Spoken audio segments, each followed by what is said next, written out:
Welcome back, Time Crunch fans. I'm your host, Coach Adam Pulford. We're back with CTS Coach and Premier Coach, might I add, Renee Eastman, to answer more audience questions. Today's topic, you guessed it, Renee, Zone 2 training. We actually have a lot to cover today, so let me just read the original question that the audience member wrote in with and sit back because it's a bit of a long one. So the original question is, hey gang, I have a question about surprise Zone 2, specifically the relationship between power, heart rate, and breathing indicators of whether you're in Zone 2 or not. It's a two-part question. First, is it correct that you shouldn't use power to determine whether you're in Zone 2 because you might be in Zone 2 at a given power, 210 watts, let's say, at the start of your workout, but creep into Zone 3 at the same power late in the workout as your heart rate creeps up? Second, if you shouldn't use power to determine whether you're in Zone 2, which is better indicator, heart rate or so-called talk test, whether you're breathing easy enough and you can still talk? And I've asked because I noticed toward the end of my workouts, usually around 2 hours, that I can pass the talk test at higher heart rates than at the beginning of my workouts. In other words, I get deeper into the workout, my heart rate creeps up, but my breathing doesn't get harder, at least not super hard. As a result, near the end of the workout, I'm in the situation where my power says I'm in Zone 2, my heart rate says that I've creeped up into Zone 3, and my breathing says that I'm still in Zone 2. Which should I take as the correct indicator? Thank you all. The podcast is pure gold, and that's coming from Ruth. Renee, I have my own thoughts, but how about you take the first stab at this one? Well, thanks for having me back, Adam.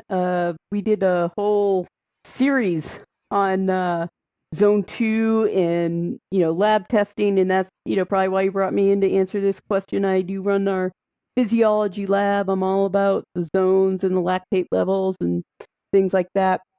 So, this is a great question because it is the application of the data that you get either from your own testing or from the lab, and it's putting it into practice. And I don't think there is a simple one answer.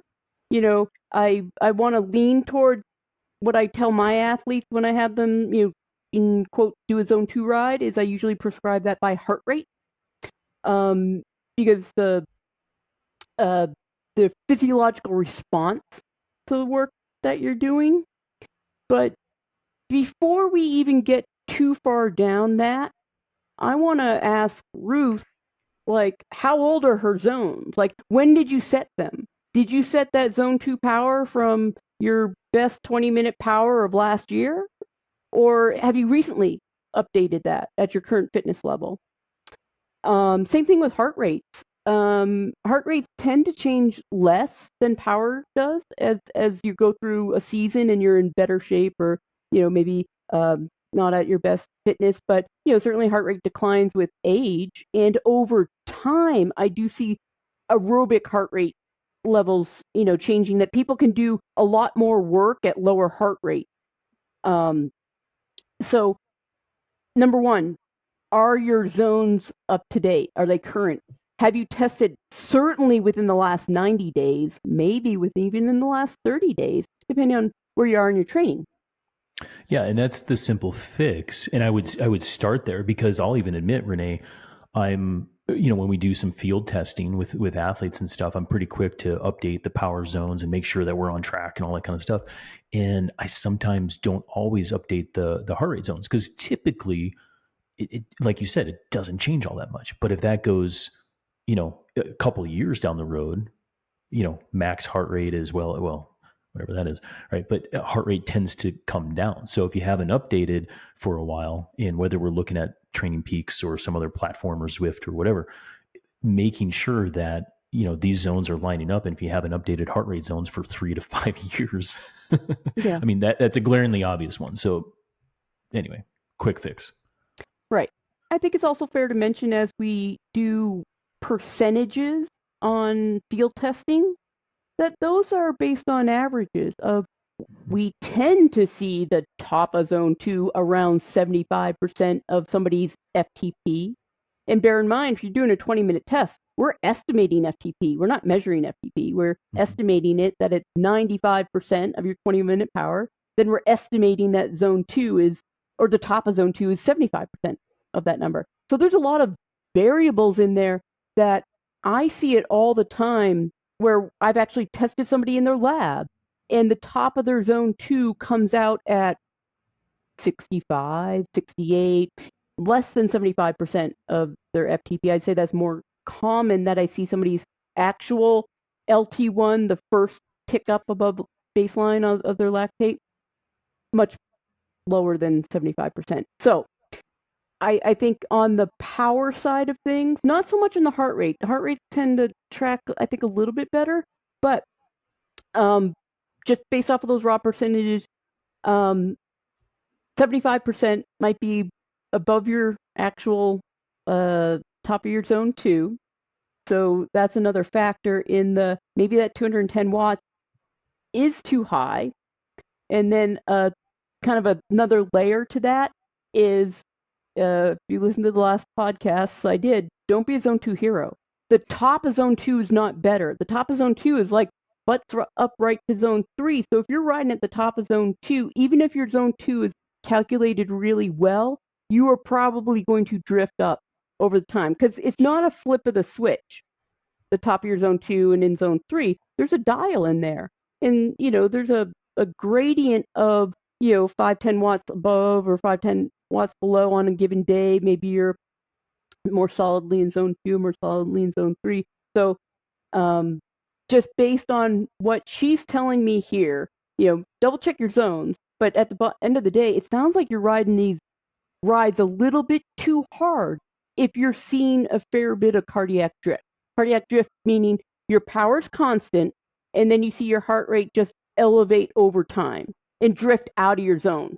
Yeah, 100% agree with that, because in that true zone 2 ride, we don't want to see cardiac drift. That's an indicator that the aerobic system needs more development, right? Exactly.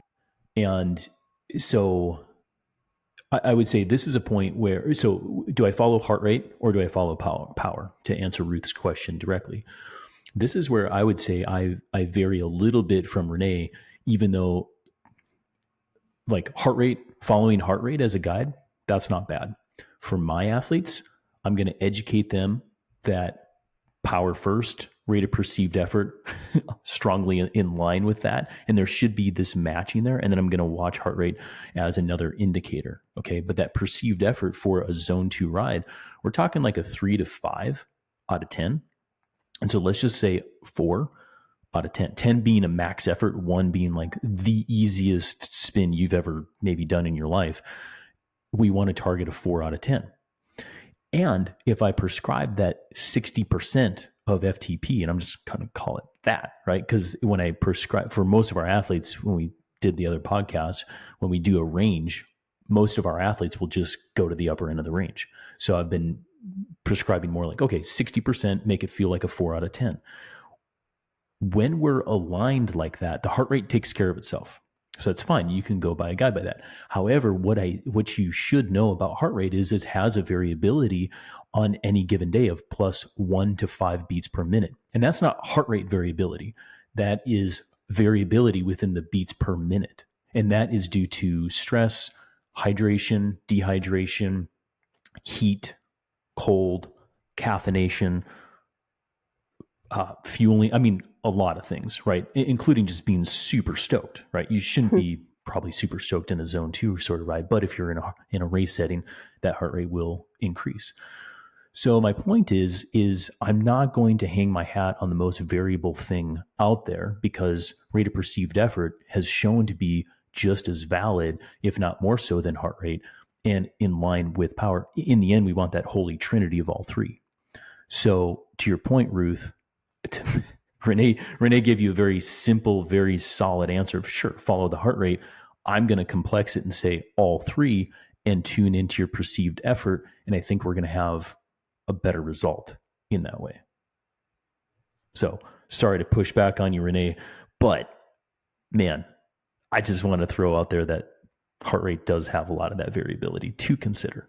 And in my practice, I see people making excuses for their heart rate all the time, and that's an excuse for them to ride or run harder. Yeah, Is valid. that, they're always coming back with the heart rate elevated because there's always some, reason. And, I think if you can honestly use a RPE, then that's fantastic. Yeah. I do a lot of I lab testing. We ask people RPE all the time during their test, and they're like 5, 5, 5, 5, 5, 10. Like they just like for sure.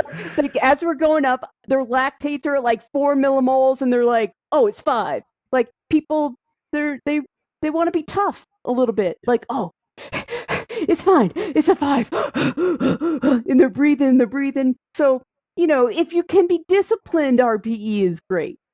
The reason why I'm okay with using heart rate, and yeah, I'm going to give somebody some context to that heart rate, but if the goal of the day is I want to get max fat oxidation, I really want to spend time in zone 2, going easier is not a problem. So using that heart rate as a guide is going to force them into easier, where the RPE, you can lie to yourself on RPE, and then with the wattage, as you're noting, no matter what range somebody you give them, they're going to go towards the top. Yeah. So if they're going to the top of their heart rate range, I know that's going to keep them closer to that, peak fat oxidation, if that's the goal. But that's not always the goal, right? It's not always the goal, and I would say before we move on from that, a couple other things on heart rate is if we are going long, right, and for a time crunched athlete, a 2 hour ride may be fairly long on the weekend, 2 or 3 hours, and that's going to cause stress and strain. Stress is kind of this global thing that we talk about in the way of how stressed aerobically or anaerobically or whatever that we are within the workout. But then there's also this thing, and I covered this with on a couple of different podcasts, including with Dr. Steven Seiler. But strain is like more an internal strain, and we can see that pretty well in heart rate. Again, it has variability, and there's a lot of factors that can cause that strain, which causes a tick up. But if it is heat, if it is dehydration, if it is fatigue, if you see your heart rate going up and you say, oh, but my power is the same, but if you're going by heart rate, you're going to bring that down, and you might go into say 55% of FTP for your power target. That's also fine. So and that may go against, it doesn't go against what I'm saying. I think in the end, we want all of these factors to be kind of looked at and touched on, and then a highly aware, educated athlete can make that decision on the fly of, okay, my heart rate's up for these reasons. How much should I bring it down? Or my heart rate's up for this reason, but Coach Renee said, you know what? We're just out to like get the volume, so do it. And we're just going to do work today. And that's where, say, some of the metabolic aspect may go up, because we want to do work. So let's Right. talk about that a little bit now, because my question to you is, isn't stress a good thing? Isn't that what we're doing to our athletes when we tell them to get out there and do some work? Yeah. I mean, we do want to tax our system. Stress plus rest Mm-hmm. equals growth. Tax the system, Boom. then rest, then grow. And the should I back off the power or hold the power steady depends on those goals of the day that I was alluding to. That if the goal is I really need to accumulate as much time in my highly fat oxidative state today, or maybe just make this a less stressful aerobic session. Less stressful meaning, zone 2. If the goal is I want to improve my performance within the fitness level I have now, then, doing maybe a constant power and let that heart rate, show the strain, because, your strain's going up, as maybe coach, or you decided that I'm going to do a ride right at 75% of FTP today, because I need to accumulate 2,000 kilojoules in 2 hours. Yeah. Or Yeah. I No, guess no, for sure. I mean like 4 hours. 2 hours. Well, Depends on your depending on, watts. yeah, I was going to say, it depends on the rider, right? Right. Because 1,000 kilojoules an hour, that's doable for some people. And what's fun about that, Renee, is I've got workouts that I do for that, and I'm going to give them like a normalized power target Yeah. to do that, right, over time. And you can see some changes over time. Because one thing that you talked about, or you kind of scratched the surface on, was aerobic decoupling, Yeah. which can you define that for us and then Yeah. tell us how to use that? The decouple is when heart rate and power are no longer linear. That if you're holding a constant power over time, that you would see your heart rate elevate up. Mhm. Or the I guess the reverse of that is you were holding a constant heart rate, and then to hold that constant heart rate, you had to drop power. So they decouple over time from the uh, in the metric that we're looking at in Training Peaks is at PWHR, um, power versus heart rate, and a significant decoupling would be over 5% for a. You have to look at a length, certainly a length of time over 20 minutes. Um, so that's what we're talking about when we see the nonlinear response of that heart rate and power. Yeah, so you can take a zone two ride, Ruth. This is one tool that you can use to determine whether this is actually occurring or not. Because again, like when I read your question, I was like, well, how much did your heart rate tick up? How much time in zone three was it? Was it a minute? Was it 5 minutes? Was it the last 20 minutes of your ride that your heart rate was up? And then what did your power do? What you can do, Ruth, is take the whole ride on Training Peaks, look at your aerobic decoupling, which is, yeah, PWR colon HR, and it expresses in a percentage. If it's under 5%, good to go. I don't think that you need to change that, Ruth. However, if it's like 6%, 10%, okay, now we have some aerobic work to achieve. Now, back to what Renee was talking about at like a high kilojoule per hour sort of goal, or normalized power, or just like ride hard for 3 hours. The first time you ride hard for your first hard 3 hour ride, you probably will decouple. That's fine. I want that to occur. Stress is a good thing. Stress plus rest equals adaptation. But the next time you do that 3 hour ride, same loop, same conditions, check your aerobic decoupling again. Because hopefully what you'll find is that you either decouple less or don't decouple at all.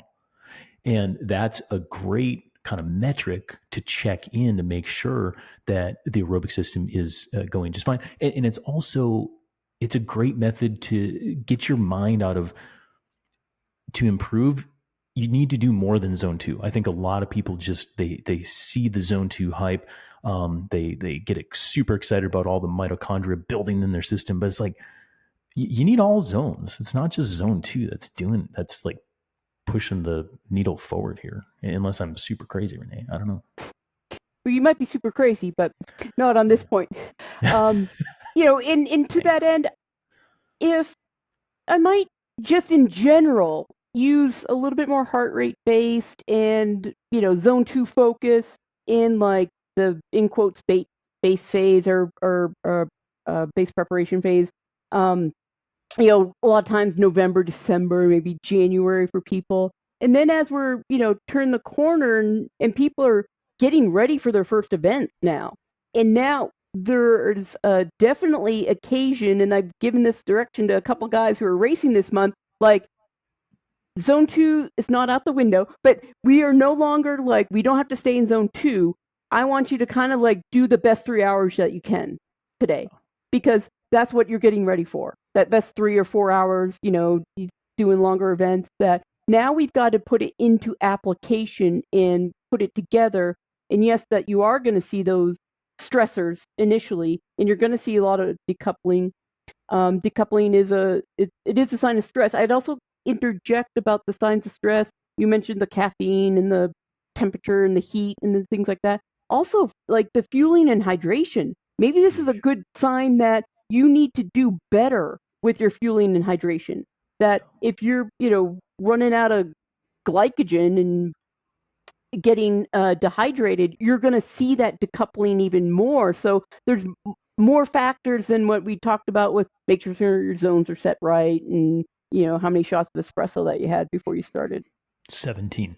Um, But it's a super valid point, Renee. And I think then, if you're a coached athlete, it opens up the door for a lot more questions. If you're a self-coached athlete, it opens up the question for more evaluation because you decoupled.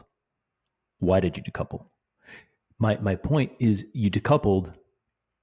Sure, maybe you need some more aerobic work, but if you did your best 3 hours and you decoupled, but you didn't take in one carbohydrate, that's a separate issue, Yeah. right? Because that's a hard ride, right? And so now, we've kind of come out of zone 2. So I guess the intellectual question is, can we improve this aspect? Can we improve our aerobic decoupling or lack thereof with more than zone 2? Can we do it with intensity? Can we do it with higher intensity?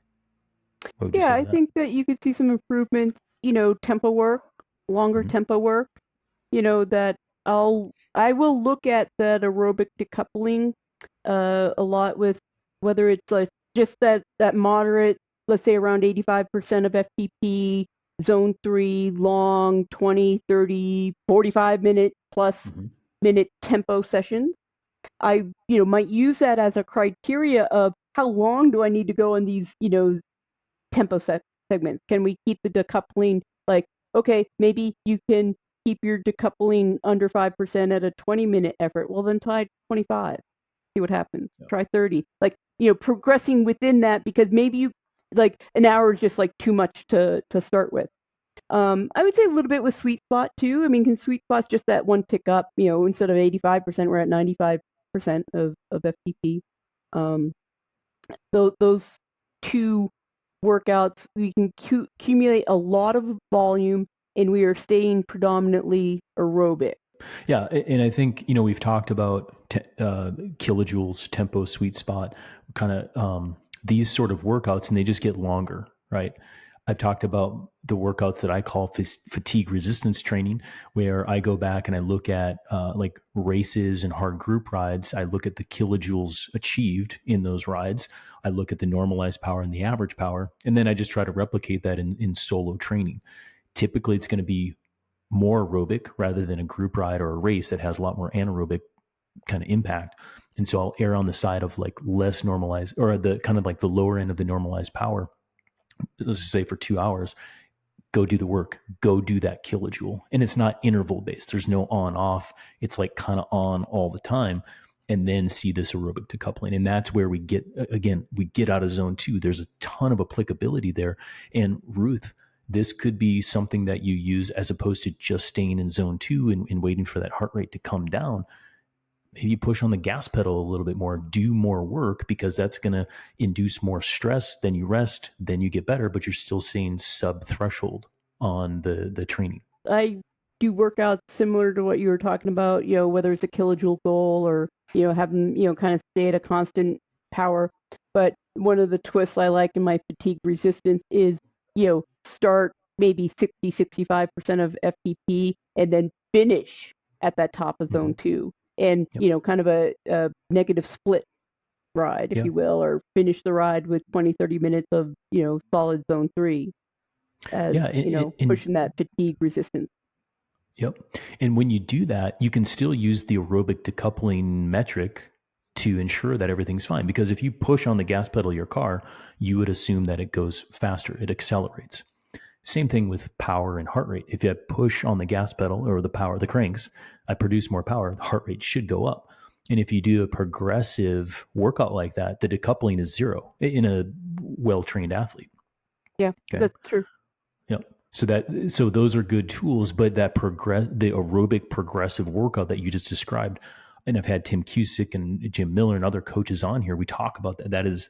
That's far better than doing what pretty much every masters athlete does, which is like sprint out of the parking lot, get it, and then get Yeah. tired, power drops, heart rate stays high. You can almost guarantee decoupling if you spend the first 30 minutes of a 2-3 hour ride at tempo. You can almost Threshold guarantee and it. above. Yeah. Yeah. Oh, for sure. For sure. And that's at internal strain. So to take this thing home, Renee, I think to answer Ruth's question, like holistically and entirely, is like do the simple kills first and just make sure that training zones, both heart rate, power, are all matched up properly. Rate of perceived effort, in my opinion, super valid, but you need to work on your awareness and your honesty within yourself to do that. But that's the holy trinity, in my opinion, for monitoring exercise performance. Additionally, what's the goal of the workout? Is it metabolic, like you talked about?